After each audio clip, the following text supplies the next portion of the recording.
Ramadhani dengan NIM 50 212 40 74 dari Fakultas Dakwah dan Komunikasi, jurusan Bimbingan dan Penyuluhan Islam.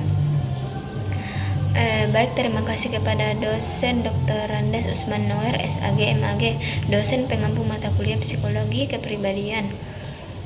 Karen Horney mengembangkan pemikiran sebagai kritik terhadap Freud yang dinilainya terlalu menekankan dorongan biologis dan seksual sebagai dasar kepribadian dari pengalaman. Horney melihat bahwa banyak masalah psikologis justru muncul karena hubungan masa kecil yang tidak aman, kurangnya kasih sayang, dan tekanan lingkungan sosialnya. Latar belakang pemikiran Horney dan kritik terhadap Freud.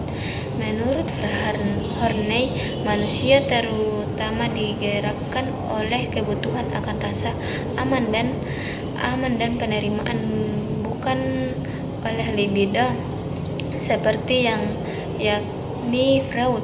Karena itu ia menilai teori Freud kurang mempertimbangkan peran budaya, pola asuh, dan hubungan interpersonal dalam membentuk kepribadian dan kecemasan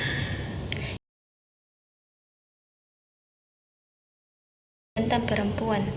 Horney menolak konsep penis envy dan menegaskan bahwa ketidakselarasan yang dialami perempuan bukan berasal dari biologis, melainkan dengan struktur sosial yang parental. Dengan demikian, teori Horney menghadirkan pendekatan yang lebih sosial, rasional, dan humanistik. Konsep kecemasan dasar menurut Karen Horney adalah perasaan mendalam berupa ketidakamanan, ketakutan, dan kerentanan yang muncul ketika anak merasa tidak dicintai, tidak dihargai, dan tidak dilindungi oleh lingkungan utamanya. Kecemasan ini bukan hanya sekedar rasa takut biasanya, tetapi pengalaman emosional yang membuat anak memandang dunia sebagai tempat yang berbahaya dan tidak dapat dipercaya.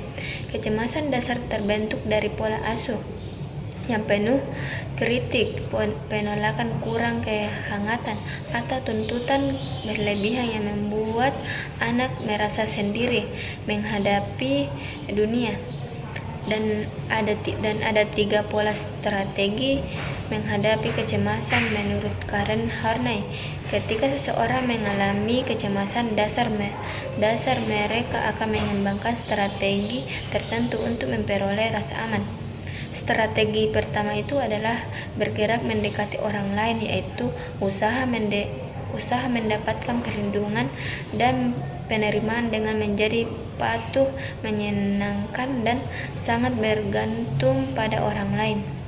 Strategi kedua itu adalah bergerak menjauhi orang lain. Individu merasa bahwa cara terbaik untuk melindungi diri adalah dengan menarik diri secara emosional dan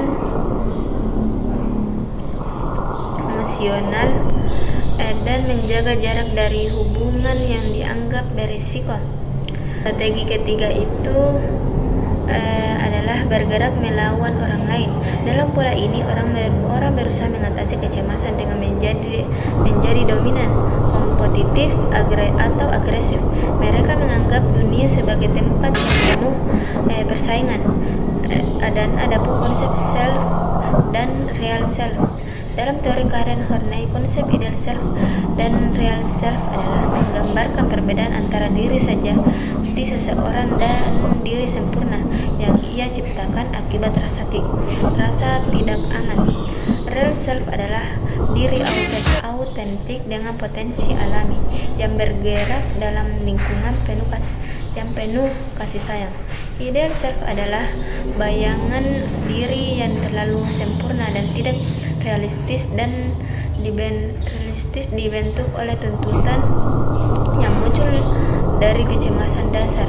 Perbedaan pandangan Horney Freud tentang perempuan. Freud memandang perempuan dari sudut biologis atau menganggap dinamika psikologis Mereka banyak dipengaruhi oleh konsep penis envy, yaitu rasa iri dan tidak kekurangan karena tidak memiliki organ seksual seperti laki-laki.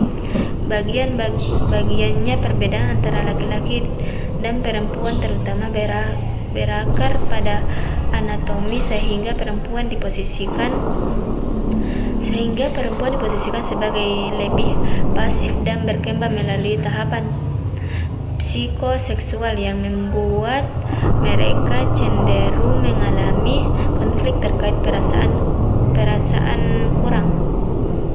Horney menolak pandangan itu dan menegaskan bahwa perempuan tidak iri pada penis, melainkan pada kekuasaan dan posisi sosial yang lebih tinggi yang dimiliki laki-laki. Ia melihat kepribadian perempuan dibentuk oleh budaya, pengalaman, dan hubungan interpersonal, bukan faktor biologis semata.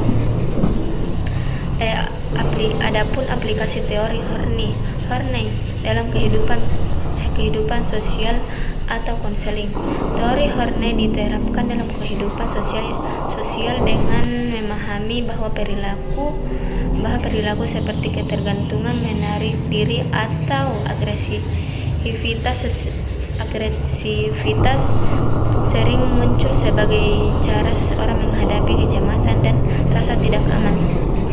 Dalam konseling, teori ini membantu konseling mengenali pola hubungan yang tidak sehat, memahami sumber kecemasan klien, serta membimbing klien untuk menerima diri, membangun hubungan yang lebih sehat, dan mengembangkan pola interaksi yang lebih adaptif.